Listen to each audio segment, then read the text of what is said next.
Bismillahirrahmanirrahim. Brother Azam, distinguished panelists, Professor Hashim Kamali, Ambassador Anwar, Tan Sri Ahmad Al-Farah, friends, Assalamu alaikum wa rahmatullahi wa barakatuh. Salam Sejahtera, peace be with you. I'd like to begin by thanking IAIS for this kind invitation. To understand the Jerusalem contention, one has to understand the creation of Israel. The creation of the State of Israel was driven by 3 milestones. Each of the milestones will tell you a lot about the tragedy that has unfolded in Palestine.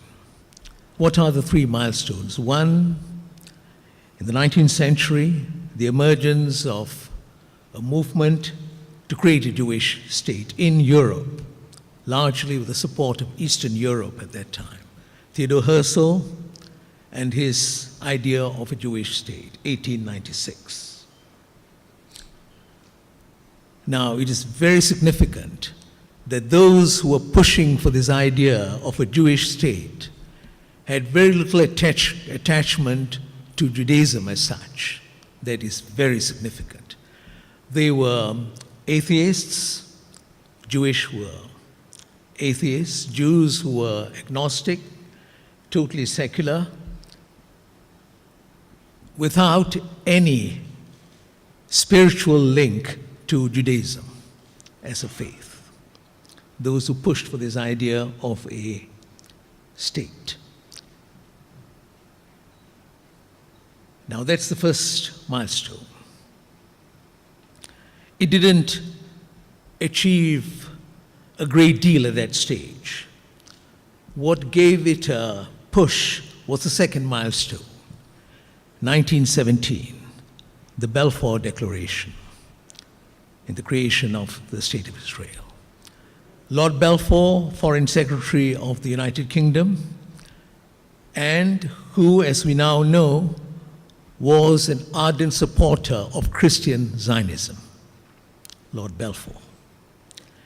He wrote this letter, the infamous letter to Lord Rothschild, promising Lord Rothschild, who was the leader of the Jews in Europe, that the British government, which had mandate over Palestine, a mandate given as a result of the collapse of the Ottoman Empire and the partition of West Asia and North Africa, basically the partition by 2 major Western colonial powers, Britain and France.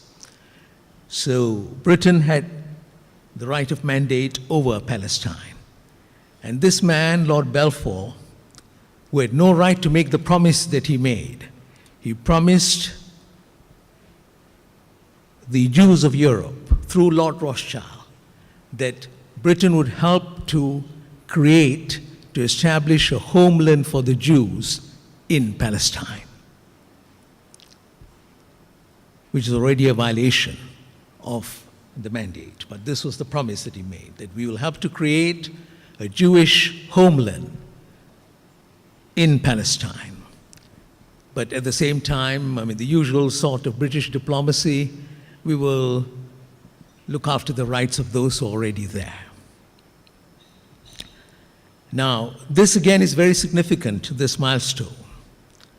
If the first milestone was significant because those who were pushing it were people who had no spiritual link to Judaism, the second milestone is significant because it was very much under the aegis of colonial power. It was basically colonial power, as colonial power had expressed itself in other parts of the world. Which means that if you look at the whole question of Israel and the creation of Israel, you cannot separate it from colonial power. Colonialism played a role in the creation of Israel. And it was so obvious in this particular episode the Balfour Declaration. Only a colonial power could have given a declaration of that sort to a state which was basically under their aegis, that they will create a homeland for the Jews. Don't forget that Theodore Herzl, linked with the first milestone, was a great admirer of Cecil Rhodes, one of the arch-colonialists who was involved in the partition of southern Africa for colonial interests. And he saw that as a model, how you take over a land and how you establish authority over a particular land. So the second milestone, linked to British colonial interests and British power, again, an attempt to pursue Jewish interests and the role of Christian Zionism. The role of Christian Zionism, given the link with Lord Balfour. Third milestone. The third milestone was the Holocaust. Late 30s, 40s, a tragic episode in history without any doubt at all. The Holocaust, and we must say this clearly, was a crime against humanity. The massacre of perhaps hundreds of thousands, perhaps millions of Jews and others. There were a number of other groups that were also massacred as a result of that Holocaust, linked to Nazi Germany. And what was the significance of this third milestone? It created a wave of sympathy for the Jews, as it had never happened before. In the Western world in particular, a huge wave of sympathy for the Jews and for this drive to create a Jewish homeland because of what had happened, the Holocaust. And so, 1948, a Jewish state is virtually created by the United Nations, mind you, by the United Nations, dominated by Western powers at that time. A Jewish state was created in violation of the UN Charter. This is not highlighted very often. Why was it in violation of the UN Charter? Because the UN Charter states clearly that if you want to create a state, you must have the mandate of the people. It must be based upon a plebiscite. There was no plebiscite as such. Which is why, if you look at what happened, the creation of this illegal state of Israel, illegal from the point of view of international law. Why? 2/3 of the population of Palestine at that time was Palestinian. 1/3 of the population was Jewish. Now, the 2/3 was given 1/3 of Palestine. That 1/3 was given 2/3 of Palestine. A totally unjust partition.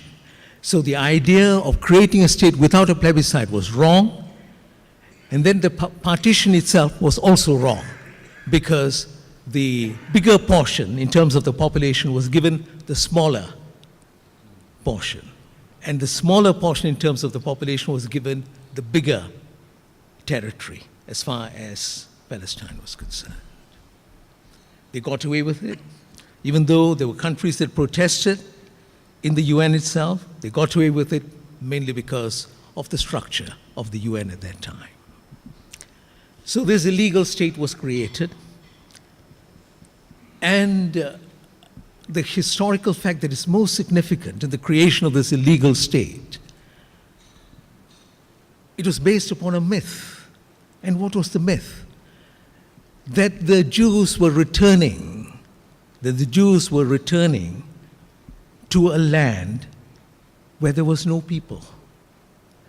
A people without a land were returning to a land without a people. This is a famous phrase attributed to Golda Meir, that this is what they were doing. It was a myth. In many ways, it was a myth. The most important myth was that that land did not have people, which I will deal with very quickly. But it was also a myth to talk of a people returning to their land. The Jews had always lived in Palestine. They had been there, the indigenous Jews, who had been there living in small groups for a long while. But the European Jews, who were now claiming Palestine, wanting to create their own home, they were not returning. They were not returning to Jerusalem or to Palestine. Because if you look at the history of these Jews, East European Jews in particular, they may not even have any real connection with Jewish culture, Jewish history, and Judaism. They were the product of a tribe that converted to Judaism in Europe a few centuries before Christ. They had converted to Judaism. They had no real link with the indigenous Jews. It was an artificial group in that sense, and it was exposed. This myth was exposed by someone called the famous writer who was found dead a few years after he exposed this. Together with his wife, they said it was a suicide. Husband and wife in a suicide. He wrote the book called The 13th Tribe, where he argued that there was no real connection with Judaism. But the far greater myth is that Palestine was a land where people had been living for thousands of years. And who are these people? Palestinians, product of a very mixed history. Canaanites, Persians, Egyptians, people from other places in that region, they were all part of that history. They were Palestinians, they were indigenous, they'd been living there all along. That has never been disputed, that there were people living there. Even if you look at some of the stories about the coming of the Jews to Palestine, this fact of history has never really been challenged. If Joshua, the prophet Joshua, is supposed to be one of those who had helped create the community of Jews in Palestine, if he had come from outside, it is also acknowledged that there were people there who were massacred by the prophet Joshua. But that, again, is historically not sound. If the Jews had evolved from within, they were just one of many, many groups that lived there, together with indigenous people for a long time. So it was a land where you had people who had been living for a very long while. They were not Muslims, and I think Muslims must understand that. This was long before Islam. They were not even Christians. Now, some of these Palestinians, indigenous Palestinians, became Christians after the emergence of Christianity. And then, of course, after the emergence of Islam, a lot of them, the Palestinians, became Muslims from 637 AD. This is the time when the second Caliph, Umar ibn Khattab, conquered Jerusalem, took over Jerusalem. And Islam spread in that region as it spread in other parts of North Africa and various parts of West Asia. From 637, continuously, right up to 1099, Palestine and Jerusalem, the majority of the people were Muslims. 1099, we know that Jerusalem was conquered by the Crusaders, again, from outside, from Europe, not the indigenous Christians. A very important point to remember. Christians from outside Europe conquered Jerusalem, and they established their rule there for 88 years, 1099 to 1187, just 88 years. After that, from 1187, after Salahuddin al-Ayyubi took over Jerusalem, reconquered Jerusalem, right up to 1917, Palestine, Jerusalem was under Muslim rule. If this is the history, indisputable history, how can this man called Donald Trump go to Israel just at the beginning of last year and say openly that the Jews have been in continuous authority in Palestine for 3,000 years? We know the man is intellectually deficient, but surely even a thing like this, you should know that the community that is the strongest link to Palestine, recorded history, is actually the Muslim community. Apart from, of course, Christians, a much smaller link, but again, part of that land. So friends, if you look at this history and what has happened since 1948, you will see what a great tragedy this is. Since 1948, Israel has expanded its authority. In the first war, 47-48, and then of course they made another attempt in 56 but failed because they were defeated in that particular war, the Suez War. And then of course, 67. 67 was when the real expansion took place.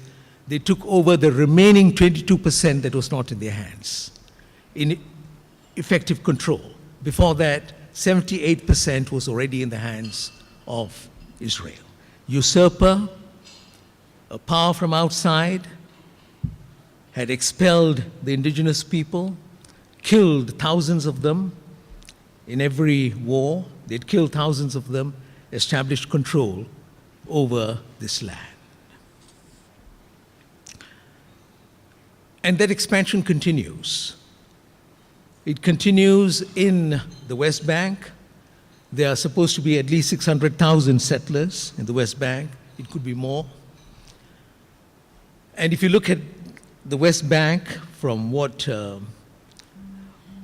one has been told, from what one has read, there's no way you can dismantle the settlements. They're in total control of the best, the choicest areas in the West Bank. They're not going to give up. And when you say these are settlements, these are established communities. These are not just squatters, like the squatters we see in some parts of our country. These are established communities, huge established communities with tentacles all over the place. Which means, friends, that the two-state solution is a myth. It is not possible. Where are you going to create the other state, the state of Palestine? Supposed to be on the West Bank? When the West Bank has been taken over? Where are you going to create this so-called Palestinian state? In other words, it is not feasible. It is not feasible anymore because there has been a total takeover since 67. Then why are people talking about the two-state solution? It is part of the political game. There'll be a two-state solution. We'll have peace talks. We continue with peace talks. It's all a game. It's an eyewash. It is a charade. It is a farce. That's what it is, a charade. And we have to understand that this charade of a two-state solution, that somehow you will create a state of Palestine and give them some rights, the Palestinians. It is sustained by the biggest power on earth in military terms, the United States of America. They're part of the charade. They play this game of a two-state solution and talk about peace talks when they know that it's not possible because the settlements continue to expand and Israeli power continues to grow in that whole region. And we should know that it is not just Donald Trump. Somehow, you see the way the media has projected this recent issue about Jerusalem, Trump, that he is the one who said openly that he's going to recognize Jerusalem as the capital of Israel. It's not true. In 1995, the American Congress, both the House of Representatives and the Senate, had recognized Jerusalem as the capital of Israel in 1995. except that no one announced it in that manner and no one wanted to implement it because every American president has been a bit wary about implementing it because of the consequences. But Donald Trump, because he wants to show that he is more macho than the others, he said, well, I'll announce it. I'll tell the whole world that Jerusalem is going to be the capital of Israel, but it has been there since 1995. Since 1995. Now, his announcement is actually part of a much bigger plan. It is part of his idea of how he's going to bring about peace in that region. It has all been worked out by him, by his son-in-law, Jared Kushner, an Orthodox Jew, by, and I want to say this openly, by a close friend of Jared Kushner, the young prince in Saudi Arabia, Mohammed bin Salman, the Saudi elite. They are part of this. A lot of people won't say this openly, but I will. I've already done my Hajj.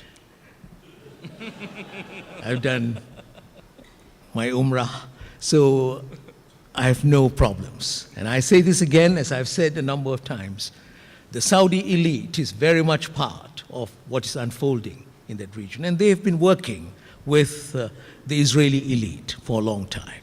It is a clandestine relationship, but it's more and more in the open now, and people talk about it. Even in West Asia, people talk about it, they write about it. So this is what they are planning. Now, one may want to ask here, why does Israel have so much power over the US? Because it is that power over the US which explains Israel's relationship with Saudi Arabia too. It is not a direct relationship, it is its relationship with the United States. Why does Israel, why does Zionism have so much power over the United States of America? It was not like that all along. Keep that in mind, friends. It was not like that all along. It is not as if right from the beginning, 1948, even though it's true that the Truman administration recognized Israel, as others did, but right from 1948, it's not true that Israel had overwhelming power in the United States of America. It grew. It grew, it developed, largely because of money. Just because of money. Read the book by Go Vidal, the novelist. His discussion with John Kennedy, when John Kennedy explained how Israeli power had grown in the United States of America, because this is the only American president who actually tried to resist it, and who some say, because he tried to resist it, he paid for it with his life. Growing Israeli power in the United States of America. It became very, very strong after the 1967 war. That's when it took a turn for the worse. That power was overwhelming. And what is that power? You look at 5 different areas in the United States of America, and you will see Zionist power, Israeli power. In politics, in both the houses, the lower house and the upper house, in the White House, no significant leader in the United States of America can say anything against Israel, against Zionism, if he wants to occupy a position of importance. This is why all of them, the moment you're nominated as a candidate by the Democratic Party or the Republican Party, where do you go and do your homage, your kiblat? Their kiblat is the AIPAC, the American Israeli Public Affairs Committee. Very powerful interest group in the United States of America. You go and do your kiblat. You go and tell them, look, I'll do whatever you want to do. That's power, their political power. Economic power, especially in banking and finance. Look at the upper echelons of banking and finance. Just a little fragment of this. The 2008 financial crisis. If you look at every major individual involved in that crisis, every one of them was of Jewish origin. This is the power of Zionism as far as the upper echelons of finance. are concerned. Number three, the power over the media. The power over the media, which is overwhelming. There are people who have exposed this, and of course, as it happens very often, there are good people who just can't bear this injustice, and they say, look, this is what's happening. The media in the United States of America in particular is controlled by Zionist power. Then, of course, they ask for forgiveness. They say, I'm sorry, I was a bit drunk when I said it. And then, of course, they are forgiven very quickly. But Oliver Stone was one of those people, the very well-known director, who exposed this. And then, of course, he was forced to say sorry for what he did.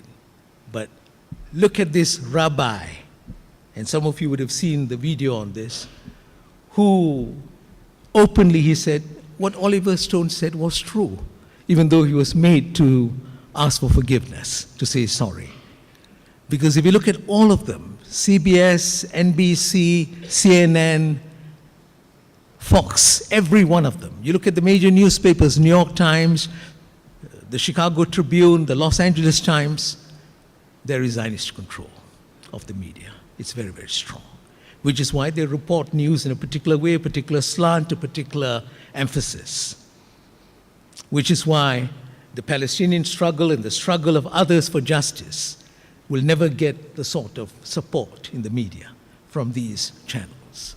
And these channels also impact upon other media channels, and there are other media channels elsewhere. Believe me, from my own very limited experience, I know how that influence, that Zionist influence, is manifested even in the media in Malaysia. It's a separate topic. We may discuss it at some other time. But that influence is there, and it is manifested from time to time. A fourth area where they're very powerful, the Zionist influence is very powerful, is in academia, the upper echelons of academia, which is why, except for some very brave academics in the United States who will speak up, and usually even these brave academics, they speak up only after their tenure has been secured, like the late Edward Said. He was one of the most vocal and one of the most credible opponents of Israeli power, Zionist power.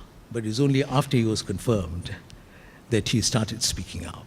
And others, Chomsky, Richard Falk, a whole lot of them, they've been speaking out. Many of them are of Jewish background themselves, except, of course, Edward Said is Christian, Palestinian Christian. But the vast majority of academics, they not only toe the line, they endorse and perpetuate Zionist power. The vast majority of academics. And because the United States is so important in the academic world, you find that academics elsewhere also know that they should not go against Zionist interests. It is a fact. They play the game, sometimes more subtly than others, but they play the game. There are very few individuals who really speak up. And when they speak up, they have to pay a price, the academic world. The fifth and final area is entertainment. In fact, entertainment was an area that the Israelis and the Zionists penetrated a long time ago, which is why if you look at directors, actors, actresses, the themes that Hollywood emphasizes, the sort of programs that emerge, the films that emerge, you'll find that the influence is very strong. And that influences a lot of people. It impacts upon a lot of people. So that is why you have this tremendous impact from Zionism in Israel upon the United States of America. I'm coming towards the end of my presentation. We must try to answer this question. The influence, the impact, it's there. But what does it show about Israel and about Zionism? Perhaps dominance. It reveals the desire to dominate and to control. But I would argue, as some others have argued, it's also a manifestation of insecurity, of tremendous insecurity. Why they want so much dominance and control? Because they're very insecure. Why is Israel so insecure? In spite of the way it has controlled and dominated the region, but it's still very insecure. Partly because Israel is a thief. It is a robber. It steals other people's land. So like all thieves, you feel very insecure. Thieves are never secure because of what they have done. It is because of the theft and the robbery, the usurpation, the expulsion, the dispossession committed against the Palestinian people. And others, not just the Palestinian people, mind you. Golan Heights, Syria, the Beersheba farm in Lebanon, and the whole region they'd want to control. That is the idea of Greater Israel. They feel insecure because of the way in which they have secured Israel, the way in which they've created Israel. That creates insecurity in them. The other reason, the second reason for insecurity is this. You look at Jewish history. Look at Jewish history. They are often projected as a people who have been wandering around for 3,000 years. They lost their homeland.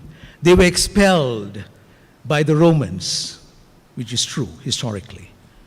And then they were expelled by the Christians in 1099. And let me say this very quickly, that on both occasions, they were expelled by the Romans. Who brought them back to Jerusalem? It was a Muslim ruler who brought them back. In 637, it was Umar ibn Khattab who brought them back.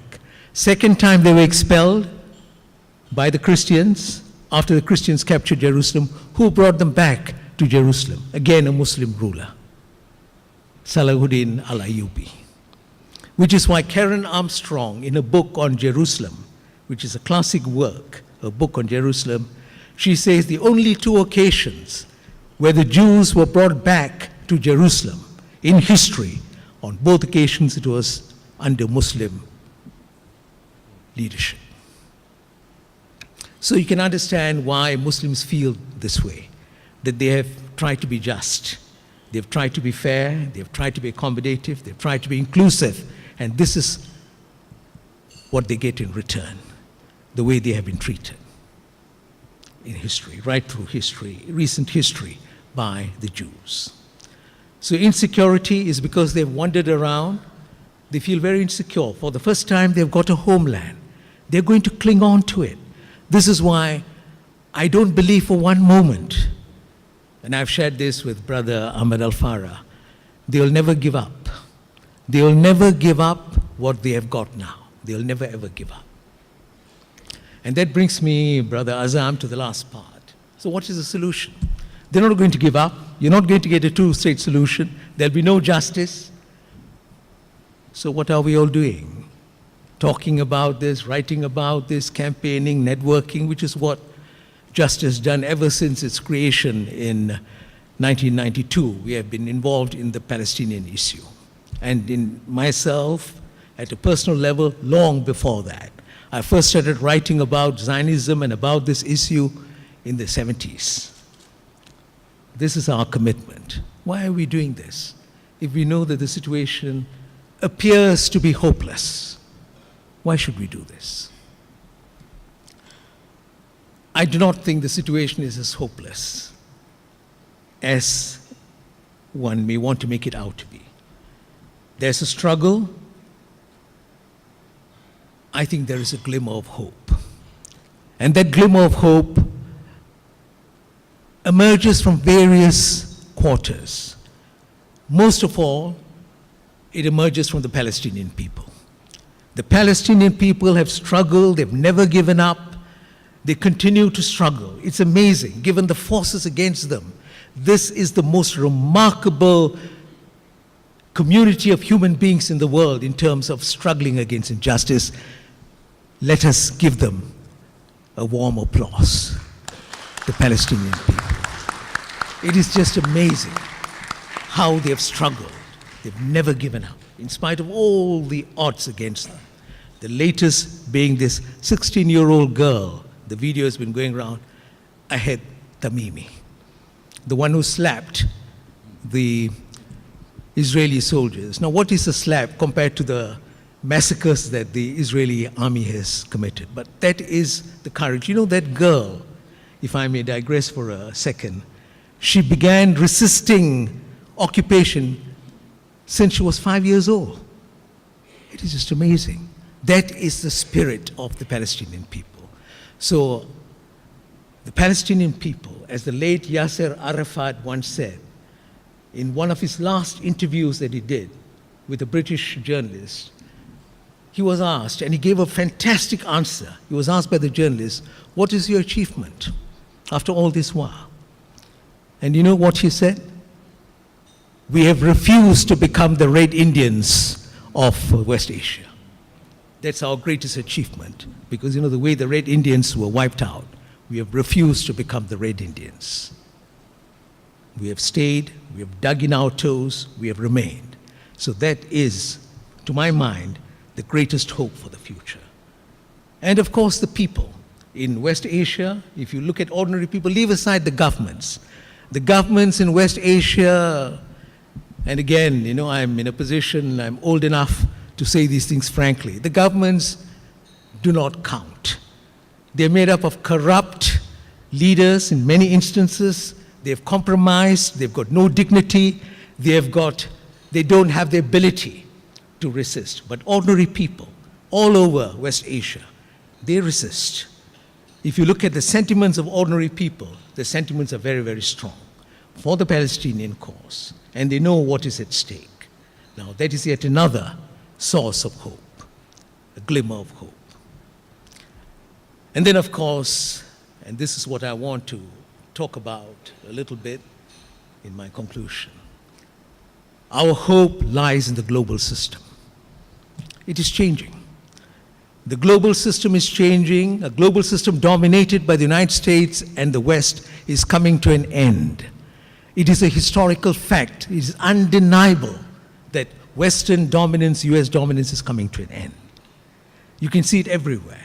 In the world economy, you can see it in terms of world politics, culture, even in terms of technology and science. You can see the change that is taking place. Look at the scientific papers that are produced. Look at the changes that are taking place. It is changing.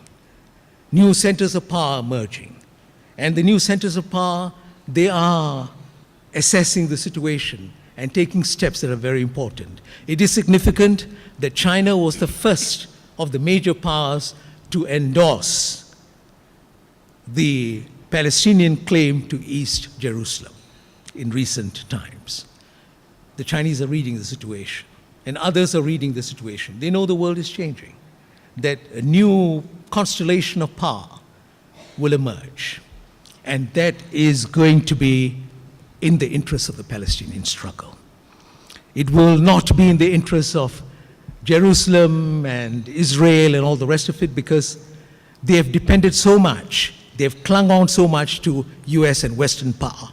That's changing. There's no way they'd be able to cling on to the Chinese in the same way, or Russia in the same way. Don't forget that Russia under Putin had taken a very strong stand against Zionist interests. He broke the Zionist oligarchy in Russia, which is one of the reasons why they're totally against him. Things are changing. The global power structure is changing. So I think there is a hope for change, and we should prepare for it. How do we prepare for it? I think we have to prepare for it by fighting for one single overwhelming goal. And what should be that goal? Not a two-state solution. That goal is a single state solution, one state, two people, three faiths. One state, two people, Arabs and Jews, and three faiths, Judaism, Christianity, Islam, within a single state. It could be a confederation, it could be something else, but a single state. And there are people who have been speaking along these lines. The late Edward Said was an advocate of this idea, even though earlier on he had advocated a two-state solution, but he changed. And he advocated a single state solution, a single unified Palestine. Jerusalem, Palestine, these are names etched in history. And among the Christians, of course, Edward Said is one example.